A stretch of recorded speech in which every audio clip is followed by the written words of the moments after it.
आज किशोरी जी अपनी सखीन के साथ भ्रमण करवे के काजे गई हैं। अब थोड़ी बड़ी है गई हैं, तो कीर्ति मैया अनुमति दे दें, लाली ने बाहर चलो जाए करे, कोई ऐसी दिक्कत ना। सब सखीन से कहें ध्यान रखियो, भोरी है, या कि सब आभूषण और सब सामग्री को गिन के ले जाइयो।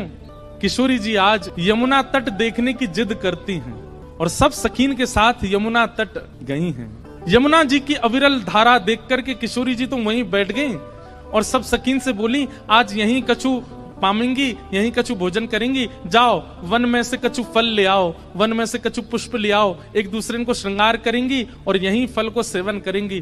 तो एक एक करके सब सखियां चली गई हैं और सब ढूंढ रही हैं, कहीं से फल तोड़ के, कहीं से पुष्प आदि तोड़ करके चयन करके लाने के लिए सब सखियां चली गई हैं। इतने में ही यमुना जी के उस पार नंद भवन है और नंद भवन से श्री ठाकुर जी खेलने के लिए आ रहे हैं यमुना तट पर। ठाकुर जी पहुंच गए। जैसे यमुना जी के तट पर पहुंचे, यमुना जी के तट पर जाकर के सामने की ओर देखा, बड़े बड़े नेत्र और माथे पर सुंदर रोरी को बिंदा लगाए करके, नील वसन पहन करके छोटी सी किशोरी जी बैठी हैं। ठाकुर जी बहुत देर तक तो मानो जैसे छिप करके आड़ में थी देखने लगे। सूर श्याम देखत ही रीझे, ठाकुर जी देखते ही किशोरी जी के मुखमंडल में ऐसे आसक्त हुए कि सब भूल गए। चक डोरी हाथ में लिए खड़े भये, गिर गई नीचे। और जो भी ठाकुर जी बड़े अदा में निकले ना, बड़े सज धज के निकले, बहुत स्वरूप साज सज्जा सब धारण करके निकले, बड़े कॉन्शियस रहे अपने स्वरूप के प्रति। लेकिन किशोरी जी को देख करके सब भूल भाल गए। ठाकुर जी किशोरी जी को देखा और देखते ही ठाकुर जी सोचने लगे, बोले अरे भैया मैं जाए के पूछूं तो सही जी कौन है, और जी कहाँ ते आई है, कहाँ इनको गांव है, कहाँ इनको नाम है, कैसे आई है पूछूं। तो वहां सामने एक छोटी सी किशोरी जी बैठी है। यहाँ ठाकुर जी पीत वस्त्र पहन करके आए। किशोरी जी अपलक नेत्रों से यमुना जी को देख रही हैं। ठाकुर जी आए, थोड़ी आगे आकर के ऐसी अदा करने लगे कि किशोरी जी की नेक दृष्टि पड़े। कछु गान लगे, कछु करन लगे, कछु ऐसे इशारे करने लगे कि किशोरी जी की नेक दृष्टि पड़े लाला पे। इतने में ठाकुर जी के स्वर सुनकर के किशोरी जी ने नेत्र उठाए करके देखो, और जैसे ही किशोरी जी की दृष्टि पड़ी ठाकुर जी पर, ठाकुर जी पूछ रहे हैं, अरे गोरी तुम कौन हो, आप कहाँ रहती हो, आपके पिताजी कौन है, और मैंने पहले तो आपको कभी देखो नहीं यहाँ पे, इतने बरस मोह यहाँ रहते भय गए। तो किशोरी जी बोली, हाँ देखवे में लग रहे हो कि 50 साल के तो होंगे तुम। नेक्स्ट से हैं। और नेक्स्ट सी किशोरी जी तो पूछ रहे हैं कि मैं इतने सालन से आ रहा हूं, मैंने तो आपको देखो नहीं, आपको घर कहाँ है और आपके पिताजी कौन है। किशोरी जी बोली, अरे हम वृषभानु जी की लाली हैं और बरसानो हमारो घर है, वहीं रंग महल में हम रहमे, और यहाँ हमारो खेलवे को कोई प्रयोजन नहीं है, हमारो भवन इतना बड़ा हम वहीं खेलती रहे। अरे जब ते जन्म भयो तब ते आज तक हमने तो अपना पूरा भवन देखो ही नहीं, इतना बड़ा भवन है हमारे पिताजी को, हमें कहाँ जरूरत पड़ी यहाँ आके खेलवे की। ठाकुर जी बोले, तो फिर अपने भवन में ही खेल लो, काई को आई हो यहाँ पे, यहाँ काई को डोल रही हो, ऐसी छोटी सी हो, कोई हरण करके ले जाएगा तुम्हारो। किशोरी जी बोली, वो तो आज सखीन को मन हो कि यमुना तट पे चलें, या हमारे हम उनके संग आए गई हैं, बाकी तो या स्थान में हमारे बरसाने में मना करी गई है कि जमुना तट और जमुना के पल्ली पार जानो ही नहीं है। ठाकुर जी बोले, वो काई को, बोले हमारे बरसाने में ऐसो कहमे कहा कि जमुना के तट पे और जमुना के पल्ली पार एक छोरा डोले, और वह छोरा को नाम तो मैं ना लूंगी, ऐसो सुनो वह को नाम गावे तो प्रकट है जाए। ठाकुर जी बोले, अच्छा कोई और पता, हाँ नंद जी को लाला है, वो नंद जी को छोरा, बाकी पिताजी को नाम नंद है। वाके काजे हमारे पूरे बरसाने में ऐसो हल्ला है कि वो चोरी करे, माखन की दही की चोरी करे। अब भैया पहले तो चोरी छोटी छोटी वस्तुओं की होवे, धीरे धीरे फिर चोर निपुण है जाए तो बड़ी बड़ी वस्तुओं ने चोरी करे। अब हमें तो ऐसा लगे नंद जी को छोरा दही और माखन की चोरी करे, कहीं हम यहाँ आ गए, हम तो बड़े घर की बेटी हैं, हमारे गले में ऐसे सुंदर सुंदर नवलखा के हार हैं, हमारे कानन में ऐसे महंगे महंगे कुंडल हैं, हमारे ऐसे ऐसे कड़ूला हैं, कहीं वाह को मन आ गया और सब हरण करके ले गए तो या हमारे, हम तो यहाँ आमे ही ना है वाह के डर के मारे।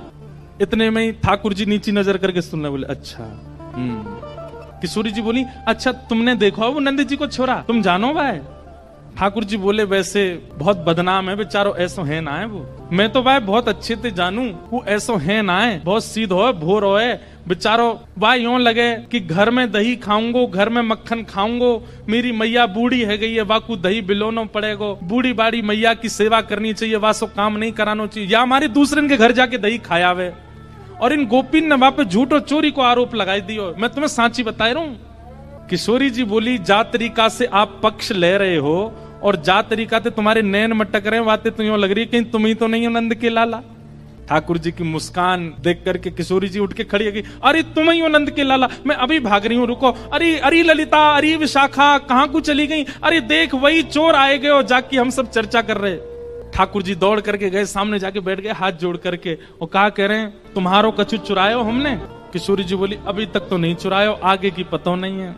ठाकुर जी बोले ये सब बात बना में, और तुमको देखो बातन में आए के विश्वास नहीं करना चाहिए, नेक मुझे समय दो। और समय कैसे दो? नेक दिन मेरे संग खेलवे चलो, मैं तुम्हें खिला के लाऊंगा, और तुम मेरे संग खेल के आई हो, और शाम तक देखियो अगर तुम्हारो कछु चोरी है जाए तो भैया तुम बड़े बाप की छोरी हो, तुम्हारे घर में कोई कमी तो होएगी ना। अगर मैं एक आध नग चुरा भी लूंगा तो तुम्हारे यहाँ तो बहुत सारो है, और यदि चोरी नहीं करूं तो फिर मुंह को अपनो सखा बनाए लियो, फिर हम दोनों रोज खेला करेंगे। अपनी चिकनी चुपड़ी बातों से किशोरी जी को अपनी ओर खींच लिया ठाकुर जी ने, और फिर इमोशनल ब्लैकमेल कर रहे हैं। कहा अब ठीक है कोई बात ना है, आपके मन में पहले से ही मेरे प्रति चोर भावना है, अब वाक को तो मैं दूर ना कर सकूं, ठीक है आप तो जाओ, आपकी तो बहुत सारी सखी हैं, ललिता विशाखा सबन को नाम आप ले रही हैं, उनके पास आप चली जाओ, मैं तो अकेला हूं, देखो मेरे तो कोई ग्वाल बाल भी नहीं है। और भाई बात ऐसी है कि ग्वाल बाल सबरे आए हैं, पर ठाकुर जी सबन को सौगंध दे दे कि उनकी मैयान की बोले पीछे खड़े रही हूं, मिलवे जा रहा हूं मैं, आई हूं मैं तो वहां पे, सबरे ग्वाला खड़े छुप के, वो लाला को काम बन जाए बस, मैं तो अकेला हूं, और मेरी तो चकडोरी भी गिर गई है जमुना जी में, अकेला ही बैठ के चलो जाऊंगा अपनी मैया के पास। किशोरी जी इतनी भोली बेचारी, ठाकुर जी पर दया आ गई उनको, अरे ना तुम अकेले ना हो, तुम अकेले बताओ कहाँ चले खेलवे। ठाकुर जी बोले पास में एक आम को बगीचा है, और वह बगीचा में बड़े सुंदर सुंदर आम लगे। ठाकुर जी ने मन में विचार करी अब किशोरी जी मिली हैं तो ने अपने जैसो गुण तो दे दूं इनको, और वहां में बड़े सुंदर सुंदर आम लगे, और वो आम को बगीचा हमारे नंदराय बाबा को ही है, आप वहां चलो, बढ़िया पके पके आम तोड़ तोड़ के प्रेम से पामेंगे।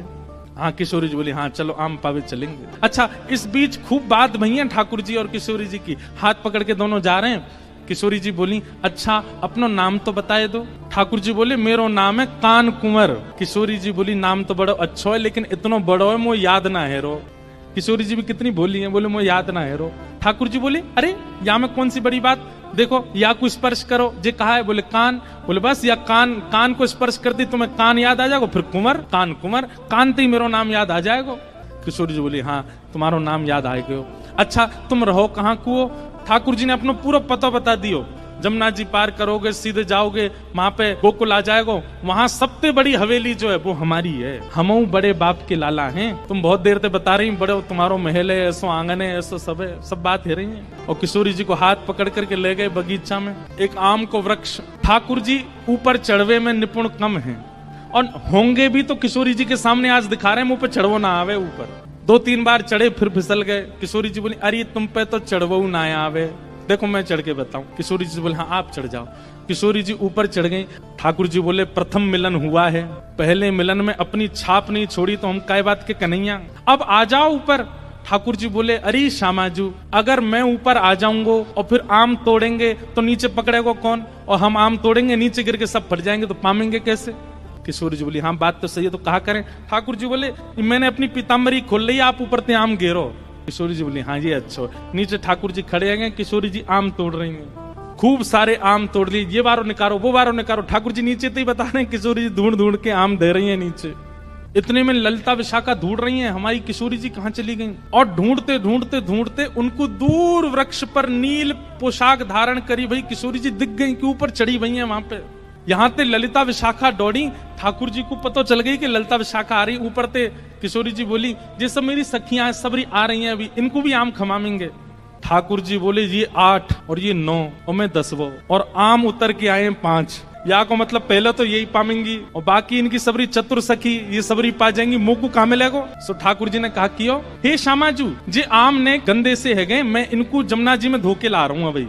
किशोरी जी बोली हाँ हाँ चले जाओ। ठाकुर जी आम लेके गए और बगीचा संभालवे वालो जो माली हतो का वहां से जाके बोले अरे तू पूरे दिन सोतो रे, बाबा ने यहाँ बगीचा में तू को रखवाली करवे को रखो है, अरे नाय लाला ऐसी बात ना, तेरी बाबा तो जाके शिकायत करूंगा, ना कछु मत कहियो। देख 9 चोरनी आई है हमारे बगीचा में और सबरी आम चुरा चुरा के ले जा रही, मैं छीन के लाया हूं उनते। 8 तो नीचे उतरी आई, एक अबे ऊपर चढ़ी हुई है, जा देख ले उन्हें। इतने में ही महाराज बगीचा को मालिक आयो, आकर के जैसे ही माने जो दूर ते चिल्लाना शुरू, अरे चोर आ गए, चोर आ गए। इतने में ललिता विशाखा आई, जल्दी से किशोरी जी को नहीं। किशोरी जी बोली, अरे वो कान कुंवर आए रहे होगो, कान कुंवर आए रहे होगो।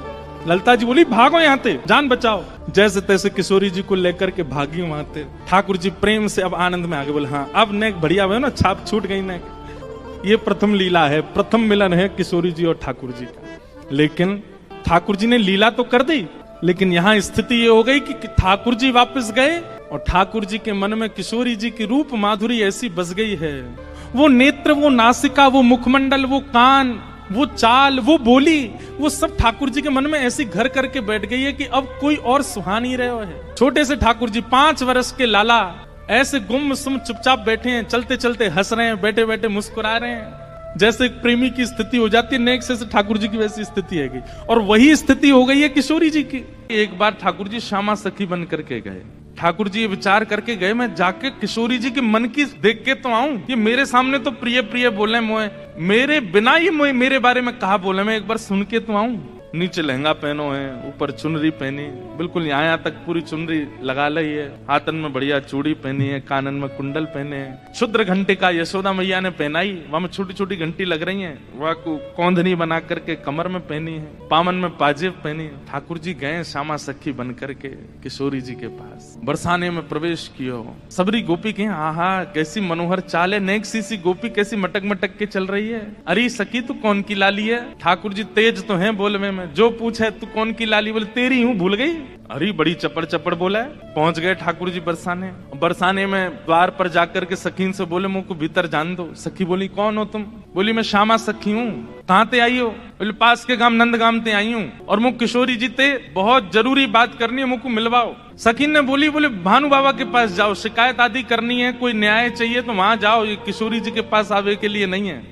नहीं, हम तो किशोरी जी से ही बात करेंगी, ऐसी बात है कि मैं वृषभानु जी से ना कह सकूं। सकीन ने जाकर के भीतर किशोरी जी से कही, हे लाडली जो, बाहर एक गोपी ठाड़ी है और यूं कह रही है कि वह आपसे ही बात करनी है और आपसे बात करके कछु न्याय करानो है। किशोरी जी बोली, अच्छा बुलाओ भीतर। द्वार खुले, ठाकुर जी बढ़िया चुनरी पहन करके, ये गजगामनी सी चाल, एक तो चाल ही ठाकुर जी की टेढ़ी मेढ़ी, ऊपर से सखी बन करके और ज्यादा बनावटी चल रहे हैं, तो इतने प्यारे लग रहे हैं। किशोरी जी सिंहासन पर विराज रही हैं और श्याम सुंदर भीतर आ रहे हैं। जैसे ही द्वार से भीतर आनो भयो, किशोरी जी तो कहें, अरे सखी या की चाल तो देख कितनी बढ़िया है। ललिता विशाखा बोली, हाँ चाल तो बढ़िया है। अरे देखियो या की कमर कैसी सुंदर लग रही है। ललिता विशाखा बोली, श्री जी आपको पहली बार कोई सखी पर मोहित रहते हुए देखो हमने। आप तो सदा प्रियतम श्री श्याम सुंदर पे ही मोहित रहे में, लेकिन आज पहली बार। अरे पतो ना या की चाल ढाल और जो जो अंग या के दिखाई दे रहे हैं, जैसे घूंघट पकड़ी चल रही है, यहाँ से भुजा दिख रही है,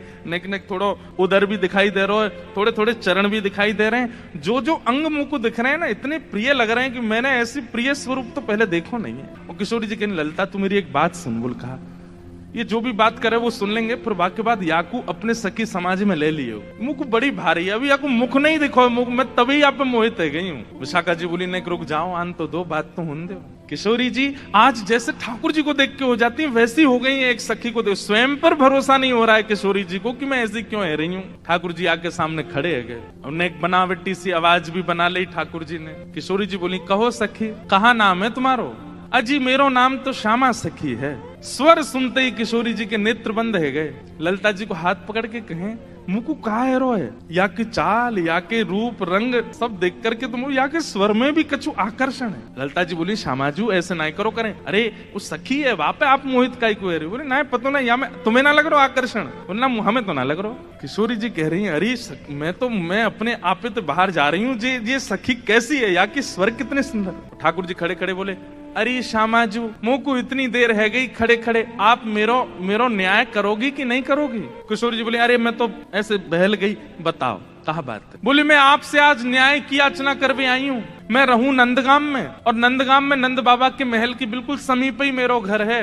तो विशाखा जी बोली तो नंद बाबा के पास जाती न्याय लेवे, तुम बरसाने का आई हो? बोले वहां नहीं मिलेगा, यही मारे तो यहाँ आई हूँ। और बात इतनी गंभीर है कि मैं वृषभानु बाबा से ना कह सकूं, आप तो ही कहूंगी। किशोरी जी बोली कहो। श्यामा सखी रोने लगी।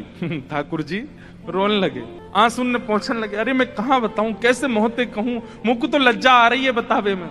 श्री जी बोली ऐसे मत करो, बताओ बताओ कहा बात है? बोले कल परसों में दही बेकवे के कायजे जाई रही, इतने में मार्ग में श्याम सुंदर आए गए। किशोरी जी थोड़ी सहम गई, श्याम सुंदर? बोला हाँ। अरे तुमने उनको बड़ी प्रशंसा सुनी है, उनकी बड़ी महिमा सुनी है, पर तुम उनके अंदर की ना जानो, वे बड़े छलिया हैं, बड़े कपटी हैं। किशोरी जी बोली कहा क्यों श्याम सुंदर ने? मैं तो मटकी भर के जा रही बेकवे के काजे, मार्ग में मिल गयो, रोक लियो मेरो मार्ग। और मार्ग रोक के बोले मुझको कर दो।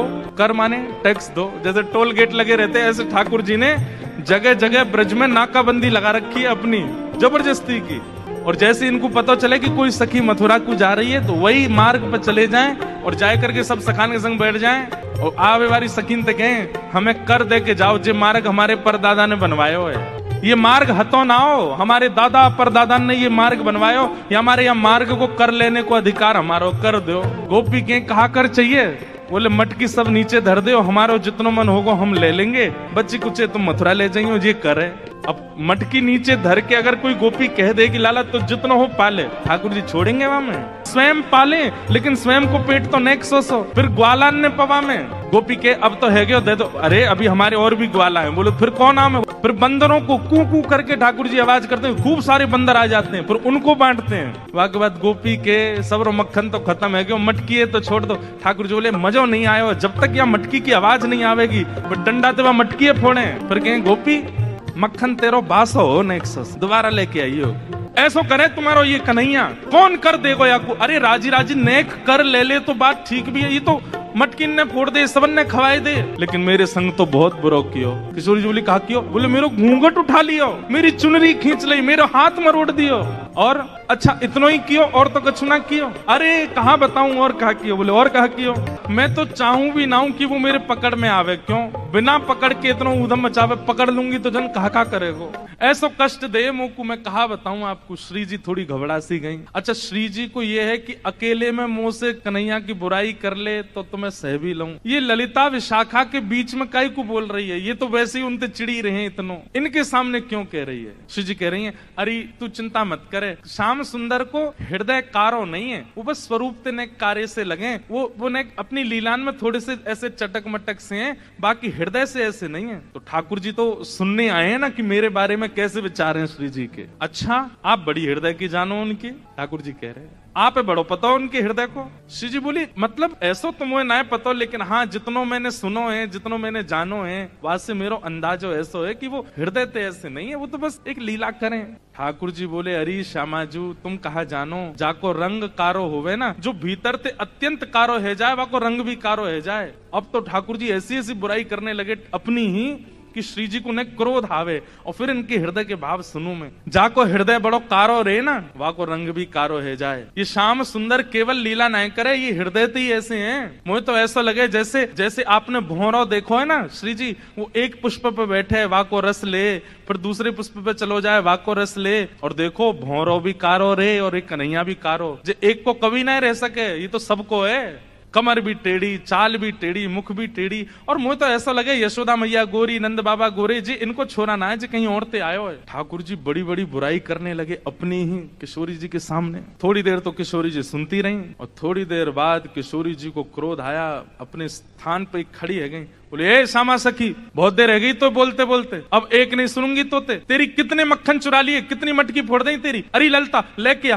भीतर तो याकू दे दे, यहाँ आ गई है रोवे के काजे, श्याम सुंदर की बुराई कर रही है, यहाँ पे खड़े है कि तू कहाँ जाने वो कौन है? अरे पूरा ब्रह्मांड उनकी भ्रगुटी पर नृत्य करे, वो अगर अपनी भौं उठा दें तो नूतन प्रलय है जाएगा। अरे तुम ब्रजवासीन के प्रेम के काजे बेचारे यहाँ आए गए हैं, तुम तो नेक लीला कहा कर ली, शिकायत करवे आ गई वहां पे, और तू बड़ी श्याम वरण श्याम वरण श्याम वरण पे बहुत बोल रही कि जो हृदय को कारो रहो वही स्वरूप तिकारो होवे। तू जाने कहा है वास्तव में तोए देखें लोग, मोए देखें लोग, और कोई भी दृष्टा बने या हमारे अपना स्वरूप छुपाए करके आए वे, यदि अपने वास्तविक रूप में प्रकट है जाएं तो कोटि कोटि कंदर्प लुटावे लग जाएंगे तो भी उनके रूप की उपमा नहीं कही जा सके। उनकी बुराई कर रही है मेरे सामने खड़े है के वो टेढ़े से रहमे, वो ऐसे रहमे, वैसे। तू जाने कहा है उनके बारे में? अरे इंद्रादि देवता थर थर कांपे जिनके मारे। वो यशोदा मैया और तुम सब ब्रज गोपीन के काजे सहज है गए, सरल है गए, प्रेम के अधीन है करके सब लीला कर रहे हैं और उनकी शिकायत कर भी आ गई है मेरे सामने। ठाकुर जी सुन के बड़े खुश है रहे मनी मन। जैसे श्री जी ने शांत है जाए, ठाकुर जी फिर एक कोई बात बोल दे, फिर श्री बिल्कुल मत बोलियो, एक शब्द नहीं सुनूंगी श्याम सुंदर के लिए। ये पूरा ब्रह्मांड उनका स्वरूप है,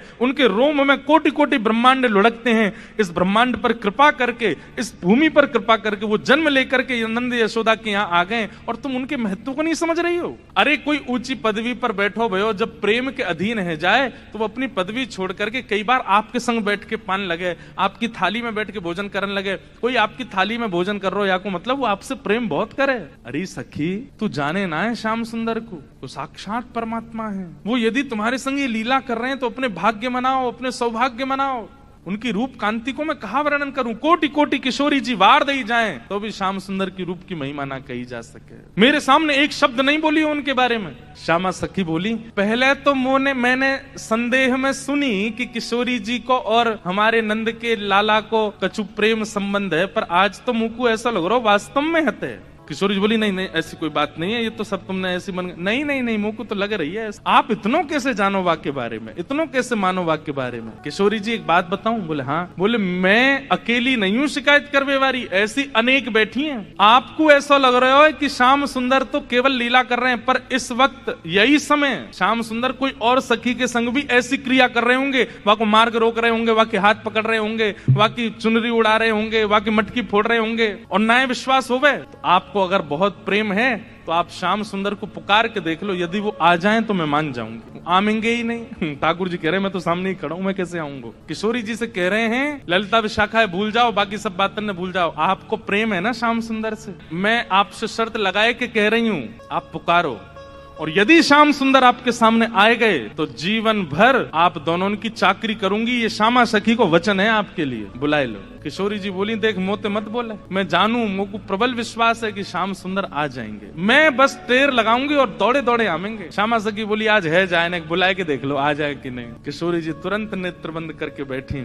और जैसे ही अपने प्रियतम का स्मरण किया है, नेत्र बंद करके किशोरी जी स्मरण कर रही है श्याम सुंदर को, और जब कह रही है कि हे श्याम सुंदर मैं तो आपकी दासी हूँ, जबकि ये बात गलत है। ठाकुर जी दास मानते हैं अपने आप को किशोरी जी के चरणों का, लेकिन आज किशोरी जी ने वास्तव में तो बात यह है कि जैसे ही नेत्र बंद किए हैं किशोरी जी ने और स्मरण करना प्रारंभ किया, कहाँ है श्याम सुंदर, कहाँ है मेरे प्राणनाथ, कहाँ है मेरे जीवन धन। तो जैसे किशोरी जी ने नेत्र बंद करके स्मरण किया तो किशोरी जी पूरे ब्रजमंडल में भ्रमण कर आई, लेकिन ठाकुर जी नहीं मिले। किशोरी जी बोली, हाँ श्याम सुंदर गए कहाँ, आज मेरे प्राणनाथ गए कहाँ? और ध्यान लगा करके देखो, श्याम सुंदर किसी गिरी कुंज में तो नहीं बैठे, कहीं यमुना तट पे तो नहीं बैठे, कहीं दूर तो नहीं चले गए, दिख क्यों नहीं रहे हैं? और तभी किशोरी जी को ढूंढते ढूंढते ढूंढते दिखाई दियो बरसानो भवन। किशोरी जी कह रही है बरसानो भवन क्यों दिख रहा है? तभी किशोरी जी को दिखाई दियो अपनो ही निकुंज, ये मेरो निकुंज कहीं को दिखाई दे रहा है। अरे कहीं ऐसा तो नहीं श्याम सुंदर यहीं कहीं छुप करके बैठे हैं? और मन में ध्यान से देखो तो किशोरी जी को अपनो ही अंतःपुर दिखाई देने लगो। किशोरी जी बोली, मेरे अंतःपुर में तो केवल ललिता है, विशाखा है, मैं हूँ और श्यामा सखी। और ध्यान लगा करके देखो तो क्षुद्र घंटिका दिखाई देने लगी जो श्यामा सखी ने पहन रखी है। किशोरी जी बोली, ये क्या क्षुद्र घंटिका? ये तो मैंने अभी कहीं, अरे ये तो श्यामा सखी की कमर पे देखी। और जब और ध्यान लगा करके देखो तो घूंघट के भीतर कमल नैन मटक रहे हैं, इधर उधर आंख मटका रहे हैं। तुरंत किशोरी जी ने नेत्र खोल करके गई, श्याम सुंदर आप तो सामने ही खड़े हो। और जैसे ये बात कही ललिता विशाखा दौड़ करके, कहाँ है कहाँ है कहाँ? बोले यही श्यामा सखी, पकड़ो याकू। ठाकुर जी दौड़ने लगे वहां से, इतने में ही पकड़ ली और पकड़ करके जैसे ही चुनरी उतारी, आहा श्याम सुंदर तो सामने ही खड़े। अब तो ललिता विशाखा पकड़ करके खड़ी हैं और ठाकुर जी की ऐसी बेणी, आहा नथ बेसर पहनी है नाक में, ऐसी सुंदर बिंदी लगा करके आए, काजल लंबो लंबो खींच के आए, अपने घुंघराले केशन की बढ़िया बेणी गूंथ करके जैसे कोई छोरी तैयार हो ऐसे बन के आए। किशोरी जी बोली पकड़ के रखो अब इनको, ने रज रज के देख तो लूं आज, हैं सामने आए के श्यामा सखी बन के अपनी बुराई कर रहे हो मुझे। अरे श्यामाजू, मैं तो आपके हृदय की जान में आयो कि आप मेरे बारे में कैसी विचारधारा रखो, मेरे बारे में आपके हृदय में कैसे भाव हैं। किशोरी जी बोली तो कहा सुनो आपने कैसे भाव हैं। बोले मोकू ऐसा लगो करतो कि मोह से ज्यादा प्रेम कोई ना कर सके या संसार में, पर हे श्यामाजू आज आपके प्रेम के भाव पर तो मैं भी बिक गयो, आपको प्रेम तो अटूट है। अरे आप तो ऐसी हैं कि आप बैठी कहीं भी हो लेकिन आपके चिंतन में सदा मैं विराजमान रहूं, मैं कहाँ जाऊं, कहाँ करूं, कहाँ खाऊं, कहाँ पीऊं, कैसे आऊं, आपको सब पता है। किशोरी जी ने कही आज एक काम करो, बोले कहा द्वार सब बंद कर दो, चटकनी लगा दो, आज जान नहीं देंगे इनको, आज यहीं बैठाओ। बड़ी श्यामा सखी बन के आई हो, इधर आओ। ठाकुर जी बोले अरे श्यामाजू मैं आपके चरणन को पूजूं, आपसे हाथ जोड़ रहा हूँ, मुझको छोड़ दो। बोले ना आज तो याकू नई दुल्हन बना के यशोदा के पास ले चलेंगे और यशोदा जी से कहेंगे देखो हमारे गांव की एक नई दुल्हन आई है, अभी ब्याह भयो, याकू आशीर्वाद दे दो। और जब यशोदा मैया अपने ही लाला को चिर सौभाग्यवती जब आशीर्वाद देंगे तब आवेगा आनंद। किशोरी जी आपसे हाथ जोड़ूं, पाम परूं, ऐसा मत करियो, यशोदा मैया के आगे नाक कट जाएगी मेरी, ऐसे छोरी बनो डोलूं, वो वैसी मेरे पीछे पड़ी रहे। ए लाला ने अपनी चाल सुधार, दूर से ऐसा लगा कोई गजगामिनी छोरी आ रही है का, उन्हें पता चलेगी मैं लहंगा फरिया पहन के डोल रहा हूँ, बहुत बहुत नाराज, उनके सामने नहीं आपके सामने आ सकूं ऐसे। किशोरी जी को इतना अच्छा लग रहा है कि आज श्याम सुंदर घबरा रहे हैं, इतना घबरा का ही करो, यहाँ पे बैठो, बगल में बैठा। सब सखी लाई किशोरी जी के बगल में ठाकुर जी को बैठाए दियो। अब श्री जी के मन में कौतिक आयो है, अरे ललता विशाखा, ठाकुर जी को हाथ पकड़ लियो, ठाकुर जी घबरा रहे हैं, जन कहा करेंगी, नेक्स्ट सामने तो आओ। ललता विशाखा दोनों सामने आ गए और बोली देखो हमेशा या सिंहासन पर प्रिया प्रियतम विराजमान हूं मैं, लेकिन आज दो दो प्रिया बैठी हैं, एक श्याम प्रिया एक गौर प्रिया। अब ये बताओ दोनों में सुंदर ज्यादा कौन लग रहा है, ये ज्यादा सुंदर लग रहे हैं या मैं ज्यादा सुंदर लग रही हूँ। लहंगा इनने भी पहनो, मैंने भी पहनी है, बेनी मैंने भी गुथी है, इनने भी गुथी है, माथे पे बिंदा मैंने भी लगाया, आंखन में काजल इनके भी मेरे भी, सब कुछ। अब तुम दोनों बताओ हम दोनों में सुंदर ज्यादा कौन लग रहा है। श्याम सुंदर ऐसे रो मत, मुस्कुराओ, कछु कर थोड़ी नहीं हूं मैं। ठाकुर जी मुस्कुराने लगे, अरे ललता बता दे आज सुंदर कौन है। ललता विशाखा अंदर ही अंदर रो रही हैं और अंदर ही अंदर, क्योंकि किशोरी जी ने ये क्रम शुरू किया तो किशोरी जी को कम देख रही है, ठाकुर जी को ज्यादा देख रही है, क्योंकि किशोरी जी नहीं तो ये खेल शुरू करवाया, बताओ दोनों में सुंदर कौन। उनसे क्या कहें, ठाकुर जी को देखती हैं और देखते देखते देखते अश्रु भराते हैं नेत्रों में। बोले आप ही बताओ ना क्या करें, दोनों ही समान लग रहे हो हमको, दोनों ही एक जैसे लग रहे हो, दोनों में ये न्याय करना बड़ा मुश्किल है। ठाकुर जी आप ही कछु संकेत करो, क्या बताएं। जैसे ठाकुर जी ने देखी ललिता विशाखा बड़ी परेशान है गई है, तो पहले ठाकुर जी नेत्र बंद कर लिए और नेत्र बंद करके मानो ऐसे करके बैठ गए। बोले कि अगर तुमने इनको श्रेष्ठ बतायो तो फिर याद रखियो, तुम बच के दिखाइयो मोते। ललिता विशाखा सोच रही भाई जीनो तो हमें श्री जी के संग है, और श्री जी की अगर हम प्रशंसा कर देंगे तो ठाकुर जी नहीं छोड़े, ठाकुर जी की कर देंगे तो फिर श्री जी कहेंगे अच्छा जाओ नंदगाम में बोरिया बिस्तर लेके जाओ, वहीं रहो, यहाँ नहीं रहना।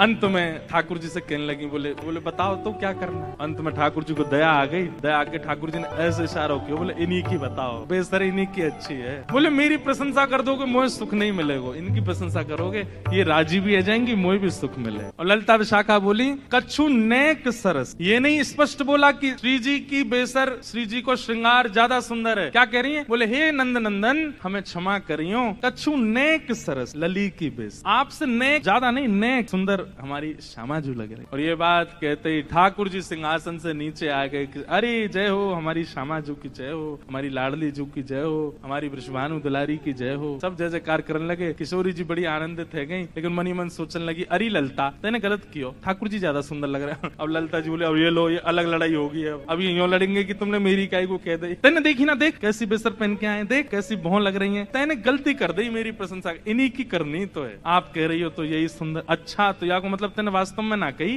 अब इनके पक्ष में चली गई। लाला तेरे काज एक बहुत सुंदर छोरी देखी है मैंने, और तो ले जावे आई हूँ, मां चल मेरे संग। ठाकुर जी बोले कौन सी छोरी है, बोले अपने बरसाने में, बोले बरसाने में भानु बाबा की छोरी राधा रानी। पूर्णमासी बोले हम जाने तो तू सब है, बस बात बनावे। लाला माँ सबरी चर्चा कर रही है तो देखनो चाहे एक बार, तो वो सबरी तो यूं कह रही तुम कैसे उछल बल के ले आओ, लेकिन लाला तो मैं बता दूं स्पष्ट बात, तू मेरे संग राजी राजी चलो चल, वहां पे सबरी सखीन को तो दिखा लाऊंगी, तेरो ब्याह हो जाएगा, बढ़िया प्रेम ते रहियो, फिर मन सुखा बोलो, ऐसे ऐसे नहीं जाएगा लाला हमारो, पहले मेरे काजी भी छोरी बताओ, जब मेरा ब्याह भी पक्को बताई दोगी तब लाला जावेगा और मैं संग जाऊंगा। पूर्णमासी बोले तो बिल्कुल ना लेके जाऊंगी। मनसुखा बोलो मैं तो जाऊंगा, लाला अकेले छोड़, यशोदा मैया ने जिम्मेवारी दे रखी है हमें, लाला एक क्षण के काज भी अकेले नहीं रहेगा, हम तो संग जाएंगे। पूर्णमासी बोली अब लाला देख देरी मत करे, रात है जाएगी फिर सब तो ढूंढेंगे, तू जल्दी चल मेरे संग बरसाने, वहां सबरे तेरी प्रतीक्षा कर रहे हैं। ठाकुर जी बोले नहीं एक बार यूं बताए तो मैं कैसा लग रहा हूँ। पूर्णमासी बोली लाला बहुत सुंदर लग रहा हो, बहुत चोखा लग रहा हो, बिल्कुल एकदम बढ़िया, अभी गैया चरा रहे हैं, गोबर लगाए जगह जगह पे, लेकिन फिर भी पूर्णमासी कह रही बहुत बढ़िया लग रहा हो लाला, ऐसी चलो चल। मनसुखा बोलो हम बता दे हम कैसे लग रहे हैं, तू तो ऐसा लग रहा हो कोई बंदर नहा के आयो हो, बाकी सबरे बाल चिपक जाए। मनसुखा बोलो तुम मुझे ज्यादा ना बोल रही, यूं ना पता कि लाला अगर मैं इशारों कर दूंगा तो जावेगा नहीं बरसाने की ओर। पूर्णमासी बोली तू कर दे इशारों एक बार याकू।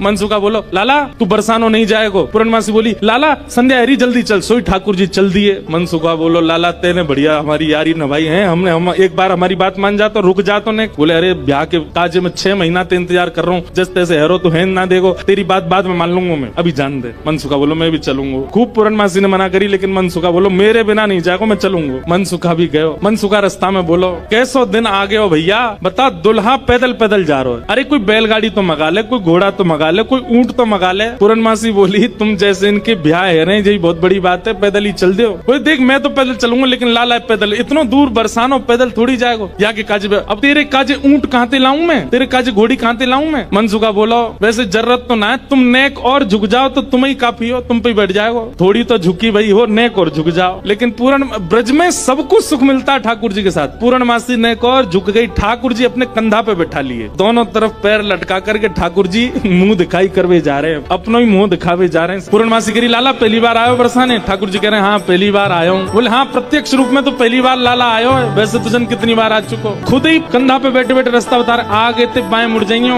यहाँ ते दाएं मुड़ जाइयो, यहाँ ते सीधे चलियो वही है। अच्छा पहली बार आयो तू। ठाकुर जी बोले ना आ चुका हूँ लेकिन स्वप्न में आयो, स्वप्न में देखो मैंने बरसानो। लेकिन जैसे ही ठाकुर जी पहुंचे बरसाने, हर घर में मानो जैसे आनंद की अपने आप लहर छाने लगी, चंदन की सुगंधी आने लगी, शीतल वायु सबके अंग को स्पर्श करके आह्लाद प्रकट करने लगी। जिस रूप माधुरी का दर्शन आज तक नंदगांव गोकुल की गोपियां करती थी, आज उस रूप माधुरी का दर्शन बरसाने की गोपियां कर रही हैं। हर घर में गोपियां अपनी अटारियों पर खिड़कियों पर आकर के खड़ी हो गई हैं, श्याम सुंदर की मनोहर झांकी को देख रही हैं। पूर्णमासी जैसे ठाकुर जी को लेकर के कीर्ति भवन में पहुंची है, आहा सामने से कीर्ति मैया ने पहली बार लाला को देखो है, क्या रूप झांकी, क्या ठाकुर जी के सुंदर नेत्र, क्या ठाकुर जी की छवि। कीर्ति मैया को इतने भागे, मन तो हुआ कि अभी गोद से उतारूं, अभी भामर पड़वा के ब्याह कर दूं लाली को। लेकिन जाए करके जैसे ही पहुंचे तो पहुंचते ही स्वागत ही ऐसा कि अच्छा तो जई है वो कारे कारे कारे काले कलूटे। ठाकुर जी की रूप माधुरी पर ही आक्षेप करने लगी सब। ठाकुर जी को बैठा करके सब सखियां घेर करके बैठी हैं और अब आपस में चर्चा करनी है। बीच में मनसुखा भी बैठा है। सखियां आकर के बोली मैया जमाई तो आयो संग में, मुंह दिखाई करवावे आयो संग में, पर ये अपने गांव ते बंदरन ने काई को लिया आयो संग में। मनसुखा बोलो हम बंदर ना है, हम लाला के सखा हैं, हमारे कहे बिना कछु ना करे लाला, हम कहें तो उठे, हम कहें तो बैठे, हम कहें तो चले, हम कहें तो सोवे, हम कहें तो खावे। धीरे से देख रहे हैं ठाकुर जी, अब की मान जाइयो अगर कछु कहें तो, पिछली बार तो चल दियो। सब सखियां ठाकुर जी को कोई कान पकड़ के देख रही है, मैया कान तो ठीक है यहाँ के, नाक पकड़ के देख रही, मैया नाक ठीक है या की, आंखन में घूर घूर के देख रही, बोले मैया आंख ठीक है या की, मुखमंडल देख रही है, हाथ देख रही है, पाम देख रही है, चलवा के देख रही है, चलवा के देख रही है, सब गोपी करी मैया चाल तो बढ़िया है, लेकिन नेक ऐसी लगे जनानी सी, जनानी समझे, ऐसा लगे नेक नेक कोई छोरी चल रही है का। अरे ना है लाला हमारो जब गैया चरावे जावे तब देखो बिल्कुल ऐसी मर्दानी सी चाल चले, ऐसा मत कहो। सब ठाकुर जी को घेर करके विविध विविध प्रकार की बातें कर रही हैं। एक गोपी बोली लाला तुम बाकी सब चीजन में तो ठीक हो, लेकिन फिर चोरी काय को करो। ठाकुर जी बोले हम चोरी ना करें, ये सबरे ब्रजवासी मक्खन निकालें, दूध घी दही सब इकट्ठो करें, और कंस को जाकर के दया में, तो कंस के यहाँ जावे से रोकें, वहां हमारे चोरी करें। और मक्खन की चोरी, दूध की चोरी, दही की कोई चोरी है? चोरी तो आभूषण की होयो करे। तभी एक गोपी बोली हमने तो ये भी सुनी है कि तुमने किशोरी जी की मुंदरी चुरा ली एक बार। ठाकुर जी बोले अरे ये तुम्हारे घर पे जो मलाई दूध आदि सब खाए ना, ये गोपीन के घर पे चोरी नहीं भैया, उनके जप तप को फल मिला उन्हें कि मैं उनके यहाँ चोरी करवे आया हूँ। मैं तो यहाँ ब्रज में जन्मा हूँ। मुंदरी जो हमने चुराई वो तेरे पति की नहीं, तो तू मत बोला हमते कि कौन की चुराई कौन की नहीं चुराई, हम दोनों एक हैं। तुम कहा जानोगी यह बात? अरे तू हमते का पूछ रही है? ये श्यामाजू तो नित्य हमारी है, ये सदीनते हमारी है, इनके संबंध में इतनी जांच पड़ताल और पूछ तूछ तुम कर रही हो, अरे ये तो सदाते हमारी है, या मैं पूछने की कहा बात है। सब सखी बोली हे कीर्ति मैया भैया जमाई तुम्हारो सर्वगुण संपन्न है, बोलवे में हूँ आगे, उछलवे में हूँ आगे, चोरी में हूँ आगे, सब चीजन में निपुण है। इतनी देर से बात बना रहे, कभी मनसुखा कछु के, कभी गोपी सब कछु के हैं। सब गोपियां बोली भैया देखो ये मेल बन नहीं रहे हो ब्याह को। बोले क्यों ना बनो? बोले बात यहीं आके अटक रही है कि लाला तुम्हारो कारो है, हमारी किशोरी जी गोरी है। अब ये सबरी ज्यादा ही कारो कारो करन लगी तो मनसुखा ने पकड़े ठाकुर जी के हाथ, बोले चल लाला ऐसी जगह हमें ब्याह ना करना जहाँ पे हमारी न को लाज नहीं है, न को हमारी इज्जत नहीं है। ठाकुर जी जैसे ही जान लगे मनसुखा के संग, इतने में ही सब गोपी दौड़ के गई और भीतर से किशोरी जी को लेकर के आई। आहा, अब यहाँ मनसुखा ठाकुर जी को खींच रहा, ठाकुर जी स्तब्ध खड़े, क्यों? सामने से किशोरी जी आ रही हैं। सब गोपियों में और मनसुखा में आपस में चर्चा होने लगी। अरे भैया मनसुखा तू अपने लाला यहाँ ते ले जा। बोले काय को? बोले हमारी किशोरी जी तो कमल जैसी, उनके सामने जो भोरा कितनो बुरा लगेगो, बगल में बैठो कैसो लगेगो, या हमारे तुम तो यहाँ ते ले जाओ। ये कितने मुस्कुरा के सुंदर लग रहे हो, पर किशोरी जी के आती इनकी सबरी मुस्कुराहट फीकी पड़ेगी। सब सखियां कह रही हैं बोले ले जाओ अपने लाला, कहीं और ही ब्याह कर लो। तो फिर अगली पंक्ति में मनसुखा कह रहे हैं क्या? जैसी संध्या आ जाए कमल मुरझा जाए, अपनी पंखुड़ी ने समेट ले, ऐसे ही लाली आपकी कितनी सुंदर हो, कितनी खिली कमल सी हो, लेकिन लाला के आते ही इनके समस्त तेज को, समस्त योग को, समस्त बल को हमारो लाला ले लेगो, ऐसा है नहीं। पर मनसुखा कह रहा है, मनसुखा कह रहा हूँ हमारो लाला जैसी लाली के बगल में बैठेगो, सबरो तेज तुम्हारी लाली को अपने अंदर ले लेगो। ठीक है हम अपने लाला ले जा रहे हैं। और जैसे ही ठाकुर जी को हाथ पकड़ करके मनसुखा ले जाने लगो, दो चार सकीन के मुख मुरझाए गए। तो मानो जाते जाते कह रहे हैं मन में पछता हूँ मैं, अभी भी समय बोल दो तो हम रुक जाएं, लाला ती ब्याह करा देंगे श्री जी को। हमें पता है मनी मन तो आप सब लोग ये सोच रहे हैं कि आपकी किशोरी जी से भी ज्यादा सुंदर आपको वर मिल रहा है। जैसे ही हाथ पकड़ करके ठाकुर जी को मनसुखा ले जाने लगो बरसाने थे, इतने में ही सखी गई और भीतर से किशोरी जी को लेकर के आई। मनसुखा कह रहा हूँ मेरो लाला मेरी बात माने, अब मैं कह रहा हूँ चल लाला देख मेरे संग नंदगाम जा रहा है। इतने में सखी सब किशोरी जी को लेकर के आई। ठाकुर जी जा तो रहे थे मनसुखा के संग, लेकिन जैसी किशोरी जी आती दिखी ठाकुर जी तो वहीं स्तब्ध रह गए। मनसुखा खींच तो ही जा रहा हो, ठाकुर जी हिल नहीं रहे, वहां से सामने देख रहे। लाला कहा हो, कौन को देख रहे हो? ठाकुर जी तो दूर से ही बलैया लेने लगे, तरण तोड़न लगे किशोरी जी को देख करके। किशोरी जी को देख करके ठाकुर जी तो मुस्कुराने लगे और वहीं स्तब्ध रह गए। किशोरी जी देख के ठाकुर जी रुक गए। सब सखियां बोली हाँ मनसुखा ले जा लाला नंदगाम ले जा, चल रही लाला चल मेरे संग। ठाकुर जी बोले तू चलो जा, मैं तो ना जा रहा हूँ, मैं तो यहीं रहूंगा, श्री जी के सन्मुख ही विराजूंगा मैं। मनसुखा बोलो लाला आज तेने मेरी 2 बार नाक कटवाई है, एक तो तेने पूर्णमासी के सामने कटवाई, दूसरी अब सकीन के सामने कटवाई दे। बोले तेरी तो नाक कटेगी, मैं संग चलोगे मेरो तो संबंधी कट जाएगो, तेरो ब्याह ना है, तू तो चाहे कि मेरो नहीं हो, मैं तो कर गया हूँ ब्याह, तू चलो जा। और वहीं किशोरी जी जैसे ही आई हैं, आहा सेज पर ले जाकर के किशोरी जी को बिठाया, सुंदर सिंहासन पर किशोरी जी बैठी हैं। और तभी ठाकुर जी बगल में आकर के बैठे। जैसे ही ठाकुर जी आकर के बैठे, सब बरसाने की सखियां, गोपियां, कीर्ति मैया सब नजर उतारने लगी, आरती करने लगी। आहा इतने सुंदर लग रहे हैं दोनों, आनंद में भर गए सब। ठाकुर जी तो बस किशोरी जी को ही निहार रहे हैं और कोई छवि नेत्रन में आई नहीं रही है। ठाकुर जी तो ऐसे निहार रहे हैं मानो जैसे नवीन कोई उपमा प्रकट। किशोरी जी के सामने जैसे बैठे, कीर्ति मैया से पूर्णमासी बोली मैया देख लो कैसी छवि लग रही है, कैसा अद्भुत लग रहा है स्वरूप। मैया बोली ना मैं तो मनी वैसे ही चिंता कर रही, वास्तव में ऐसा लग रहा हो कि जैसे मानो हमारी लाली और ये लाला दोनों एक दूसरे के काजे ही बने हैं, दोनों की छवि एक दूसरे के काजे ही प्रकट भई है। आहा ठाकुर जी के बगल में बैठती किशोरी जी कैसी लग रही है, मानो जैसे किशोरी जी तो कुछ स्वर्ण की अंगूठी है और वह स्वर्ण की अंगूठी में नील मणि श्री कृष्ण लगे हुए। दर्शन करके सब सखियां, सब बरसाने की गोपियां निहाल हो गई। सब कहने लगी मैया अब तो तुम मुहूर्त मत न करवाओ, अब तो तुम कोई की प्रतीक्षा मत करो, ब्याह कर ही दो, आज लाला सही हाथ पड़ गयो आगे। कीर्ति मैया मनी मन विचार कर रही, बोले विवाह तो मन में तो है ही चुको है, मन में तो सबके भामर पड़ गई है ठाकुर जी की और किशोरी जी की। ठाकुर जी से सब लोग बोलने लगे, बोले देखो रूप में सुंदर है वे ते काम नहीं बनेगो, हमारी श्री जी के समान गुण है कि नहीं तुम्हारे अंदर। मनसुखा बोलो देख लो जो कहोगे हमारो लाला करके दिखाई देगो, सब करवे में निपुण है हमारो लाला। मनसुखा कहने लगा लाला वंशी बजाए के दिखा दे इन लोगों। ठाकुर जी ने जैसे ही वेणुनाद अपने अधर पर धारण करी, वंशी अपनी कोमल उंगलियों से उसके चित्रों को आच्छादित करते हुए जैसे ही प्राण पिरोए वंशी में, आधे से ज्यादा जितनी सखियां वहां खड़ी थी सबको मूर्छा जैसी आने लग गई। जिन जिन पर किशोरी जी की दृष्टि पड़ रही थी केवल वो बच्ची, बाकी सब तो जैसे मूर्छित होने लगी।